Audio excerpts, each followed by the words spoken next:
Please be joined this time by the new head coach at Park Crossing in Alabama, Coach Ty Lockett. Coach, you've been there a month and a half. How's it going so far? It's been a whirlwind, but it's going great. The kids, the community have welcomed with open arms, and we've been trying to get stuff done in a month and a half that team's been doing since January. But it's been a good experience so far. Coach, you're gonna have them ready, man. You're gonna have them ready. I've been following you. We're one of the best coaches over here in Georgia. And even though I'm from Alabama, I'm still a little disappointed Alabama got you. But we'll take you back in Georgia anytime when you're ready. But seriously, I appreciate it. Park Crossing got a good one. What we're going to talk about today, Coach? Well, we're going to talk a little bit about trips coverage versus 3 strong. We call it 3 strong. We got trips, and we had a running back that is set to the trip side. So we call that 3 strong. Okay. All right, so we're going to go ahead and talk about first how we call our coverages. Everything we do has a tag to it. We'll tag all our base coverage with a trip adjustment. So when teams come out, they come out in a 2x2 formation or a 2x1. We're going to always call our base 2x2 or 2x1 coverage, and we're going to tag that with a trips tag. And we only run a trips tag if we get a 3x1 set.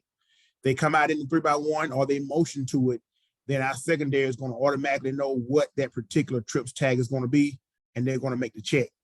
So for this particular presentation, we're going to be talking about choice nail. Choice nail is one of our cover 3 concepts that we like to use against teams that run a lot of RPO out of the trip sets with the back set strong, or they like to go 3 strong and get the back out to the trip side and create 4 strong real quickly. That allows us to get another defender down at the line of scrimmage quickly for the RPO and for that bubble screen and quick screens by number 4 when he's out swinging. So I'm gonna go ahead and kind of walk you through what each position's assignment is, and hopefully somebody can find it to be useful. All right, we call it choice nail. Like I said, choice of course is our 2x1 or our 2x2 coverage, and in particular choice, the corners and the safeties have a choice between running read or running match coverage based on the alignment of the receivers. Since we can see here we're talking about trips, they're going to automatically go ahead and check to that tag, which in this particular case is going to be nail. So let me start talking with the free safety or the guy that's to the trips, because he's the one that should be making the call and talking to the corner, and then he's going to communicate to the backside safety who communicates it to the backside corner. A lot of times with split field coverage, the biggest thing you run into is that on one side, the free safeties will communicate to the corner, but they forget to communicate to the backside guy, and we end up in a bind. But we talked day one about communication. We use verbal and we use hand communication when we have our secondary guys communicating. All right, so the free safety, the guy that's to the trip side, he's going to line inside of the number 3 receiver. He's going to use what we call our 3-yard hash rule, which means he's never going to line up any more than 3 yards inside the hash or outside the hash. And he's going to adjust that based on where number 3 is aligned. Now, if it's a tight end, we have a tight end set with trips, trays we call it, then he's going to line up outside out of that tight end and treat him as a number 3 receiver. On the snap of the ball, he's going to roll down to 8 yards. Now, we sometimes we adjust the alignment of the free safety and the rover. We play them from 10 to 12 yards according to the personnel that we're seeing and according to the down and distance that we're seeing. So what we like to do is that we like to get him at about 8 yards, regardless of where he starts at. So if he starts at 10 or he starts at 12, we want to get him to roll down to about 8 yards. All right, because that's about where the hook curl area is. We like to call this coverage in situation where we feel like, okay, if it's a 1st and 10 situation, it's probably going to be a good chance it's going to be some kind of run pass option. We want to get that guy down to take away the RPO by number 3. Because inside, we have to make sure that our run fits are covered. But I get to those, I'd like to talk to everybody's coverages first. So on the snap of the ball, he's going to roll down to 8 yards. The key to rolling down is he has to collision number 3. All right, if he doesn't collision number 3, that's going to make the job real hard for that backside safety who's rolling through the middle. If this guy's screaming down the hash, there's no way he can get over there to help it if we don't get him slowed down on the vertical route by collisioning with the free. When that free rolls down, he actually just replaced the Sam linebacker in the drop. He's going to be our hook curl player, and he's going to be our primary force guy on the run. So he and the Sam are interchanging responsibilities. All right, so what he has to do now, he has to make sure, since he's replacing the Sam alignment has to fit what he's doing. So he's going to make sure the Sam is apex between number 2 and 3. Now, what we like to do with that Sam a lot of times, so we don't give away what we're doing with the trips coverage, is we'll start him aligned up on number 3 or inside number 3. And as the quarterback gets into his cadence, we'll have him move into his alignment where he's going to apex. And he's going to be our curl flat guy there. And he's going to become our secondary run support guy. So they kind of just interchanging responsibilities. Because normally Sam's the primary force and the free is secondary. So we're kind of interchanging what they're doing here in the run game. The Rover, who is the backside, who we call our backside safety or our boundary safety, he is going to line, like I said, 10 to 12 yards, and he's still using that 3-yard hash rule. Now, 3-yard helps us here because he knows that he has to get to the field. So a lot of times he's going to cheat the alignment, and he will cheat to 3 yards inside the hash, not giving it away, because we know we got a lot of great smart quarterbacks that look at you. If you cheat your alignment too much, they know that you're going to the field, and they'll go ahead and automatically throw to the backside of 1. So we kind of tell him to play there a little bit because we give him a little bit of leeway by using that 3-yard hash rule. He is responsible for the middle third, okay? So when the ball is snapped, he's going to take 2 scoop steps to make sure it's not run back to the weak side, and then he's going to cross over, run to the middle of the field, and he's going to become a quarterback reader. So it ends up him being like playing good old-fashioned country cover 3. All right? The corner, who's to the backside, we can do a couple of things with him. All right, he's going to allow, he can play cover 3, or we can have him lock and play man. If we don't call lock, we just call good old-fashioned choice nail. He knows that he is a cover 3 deep third corner. He's going to line at 5 yards. He's going, when the ball is snapped, he's going to cross over, run 45 degrees, get inside leverage number 1. He's going to get depth and become a quarterback reader. We want him inside because we're going to use his sideline as a boundary, another defender. So if the ball is thrown over here, we can break back to it using the sideline. But there's a lot of space between us and our next inside help guy if we don't get inside leverage. Both corners are going to do the same thing. It ends up being good old-fashioned country cover 3. Well, we got 3 over the top, and we're going to have 4, maybe 5 guys underneath the corner and what we do to our inside linebackers. So the corner's going to have both do the same technique, 45 degrees, crossover run, get to the midpoint, especially the trip side. This guy has the midpoint number 2 and number 1. He want to play closer to 2 because if the ball is thrown down the seam here at number 2, he has to be able to get to it. If it's thrown to number 1, he has the sideline that he can use to play back to number 1, but he has to make sure he's playing closer to 2 and works his way back to 1. All right, so now going down to the linebackers. Like I said earlier, the Sam and the free are replacing each other in the run fit. The Sam is now curl flat guy. So he's going to work to redirect number 2 as he's dropping, and then he's going to work to get on number 1 or work to the top of the numbers to the sideline where the flats are. We can do 1-2 things with these 2 inside backers. Sometimes we'll do a drop 8 where we drop both of them, and then other times we'll drop just one guy to the trips and let the backside guy spy. In this particular instance, if it say it's 30-15 or something, we go ahead and we let both guys drop. This guy's just kind of a wall 3 guy. If he comes in shallow right now, he'd sit on him. This guy now here is a 3 high. If this guy comes some kind of post right over the top of it, he's looking for anything coming back from the front side.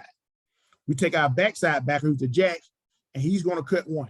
All cut 1 means is that he's opening up and he's going to hit the corner with anything short by number 1. Number 1 runs a slant route. He may run a comeback or hit you anything. His job is to get underneath number 1 because we're asking the corner to play everything from top down. One of the things I talk to my guys about in cover 3 is that the worst thing you can do as a corner is to get beat deep in cover 3. I mean, that shouldn't happen. So we're going to play everything from top down, make the throw ball in front of us, and then drive on the ball. So that's what those guys are going to do as far as the pass responsibility. Now, every coverage that we put up here, we have to think about how we're going to defend the run. It's great to draw it up on paper and say, look, hey, this is what we're going to do. Drop everybody here and drop there. But the front end and the back end have to fit. So basically, this is our basic heads alignment for our D-line 404.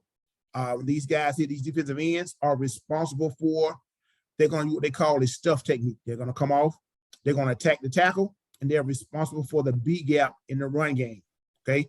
What that does is that it eliminates those gaps, and it's going to make these two guys have one gap to defend. With our nose, we play games. Sometimes we send them to the back, sometimes we send them away. Now, since we are rolling this free safety away, we need to get more help to the weak side. So we send his nose to the weak side. And what that does is it frees his wheel linebacker up now to where he doesn't have to do anything. Go back to them, sorry. Okay. He doesn't have to do anything now but scrape if he get any kind of run to the weak side, because both the A and the B gap are taken. All right. And then I don't think on the front side for the Mike, since he doesn't have any pass responsibility early, because we're taking this free safety and rolling him down to number 3, he can play the front side A gap. All right. So that helps us solidify the box. It looks like a 5-man box, but we end up having another guy come down. The free safety comes down in the box, makes a 6-man box. We got the jack who's sitting here off the edge. Doesn't have anything urgent right now in the pass game, makes a 7-man box. So we're pretty solid versus the run, even back to the weak side with us rolling the free safety or the rover back to the middle. Because a lot of times, with 3 strong, you'll get 1 or 2 things. You're going to get something going, RPO to the front side. You're going to get a fast guy out for 4 strong, or you're going to get a run back to the weak side. So the biggest concern we have in the run game is making sure we have enough guys on the backside over here to force the run, to make sure that we can play zone, we can play counter, and all those things that people like to do when you start rolling people to the trip side. All right, so that's kind of a quick synopsis of one of our trips cover that we like to use versus RPO teams or teams that like to get 4 strong out of trip. Coach, that was awesome. That's exactly what I like in these clinics is something small. Somebody can take one thing with them, go on. And if you don't find some creative ways to show some different looks, you're going to have a problem. What do you see? I'll ask you this before I let you go. How important is it in that to disguise that you're rolling or to play it straight across sometimes? Or how important are you seeing that changing in ball where because of the RPOs and some of the pre-snap stuff that you're having to do more and more disguising of it or no? Yes, I think that's the whole premise of what we do on defense is that when people come out and see us, we're going to line up. We're going to try to line the same way all the time. So we don't give them that pre-snap RPO read because after the ball is snapped, the picture's going to change. Right. If you line up in what you're going to do post-snap, you're going to be in trouble. There's some really good coordinators and good quarterbacks out there to where you can't show your hand too early or you won't have a chance to compete. Yeah, I'm impressed with you guys because I feel like I used to say definitely 10 years ago, but maybe even 5, I could say, we try to disguise it, but get down there to your hook curl area, they're not good enough to figure that out. You got to get out. Now they are good enough. Absolutely. Sideline replay and all that stuff, man. You got to put a little trickery in. If not, like I said, defensively, it used to be just line up and get to your spot. You were good enough. That's not good enough anymore. I love the role concept, and you didn't even have to bring anybody. Used to, we did a lot of that fire zone stuff where we rolled to cover 3 and brought somebody, but that's how you're going to have to play them RPOs. You're going to have to stuff the box. You're going to have to play man-to-man. If you can't stop them running the ball with 5 in there, you're not going to win anyway. So you're absolutely right. So, that's just where it is now. So you got to win. It's become more important than ever that you win up front. I know we're talking about coverage, but it's become more important than ever. Wouldn't you think that you got to win? Yeah, because like I said, I went back to at the end, the boat. I know we was talking about coverage, but if the coverage in the front don't match up, you don't have a chance because you have to manipulate. You have to manipulate the box, even if it's with a different look or with bringing somebody into the box late. That's going to help you with the run. Because if you line up with it and you continue that after post snap, you're in trouble. Because they're going to count the box, and if you ain't got enough in the box, they're going to run it. If you have too many in the box, they're just going to throw the RPO on you. So you got to find some way to make them think you're doing one thing and then give them something else post snap. That's right, Coach. Coach, I really meant what I said. I wasn't pandering. I think you do a great job. I think they're lucky to have you there, and I'm excited to follow you guys and see how you go over there. And I'm here to help you if I ever can. I'll help you any way I can. Well, Chris, I appreciate it, man. Thanks for having me on, man. I was excited about it today. Been looking forward to it since you talked to me about it. So thanks for having me on. I appreciate it. Yes, sir. Take care, Coach. All right, take care.